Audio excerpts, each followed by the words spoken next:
જૂનાગઢની સુભાષ યુનિવર્સિટીની ગર્લ્સ હોસ્ટેલમાં હોબાળો મચી ગયો. ભોજનમાં જીવાત નીકળ્યાના આરોપ સાથે વિદ્યાર્થીનીઓનો હોબાળો. છેલ્લા 6 મહિનાથી પ્રશ્ન હોવાનો સ્થાનિકોનો આરોપ. રજૂઆત બાદ પણ પ્રશ્નનું નિરાકરણ ન આવ્યાનો આરોપ. વિદ્યાર્થીનીઓને સાથે રાખીને એબીવીપીએ પણ વિરોધ કર્યો.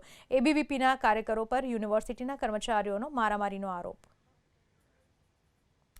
અમે અત્યારે સુભાષ યુનિવર્સિટીમાંથી હોસ્ટેલમાંથી વાત કરીએ છીએ. ગર્લ્સ હોસ્ટેલમાંથી સાંજે 7:30 અમે જમવા ગયા ત્યારે ઇડલી હતી, એમાંથી નકળી ઈળો નીકળેલી છે અને ફૂડ પોઈઝનિંગ થઈ ગયેલું છે. અહીંયા બધી ગર્લ્સને પેટમાં દુખે, ઉલટી થાય અને ડાયરિયા થાય છે.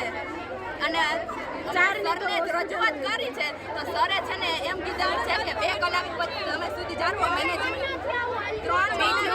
બીજું નવું જમવાનું જે બનાવ્યું ને એમાં પણ છાશમાં માખી હતી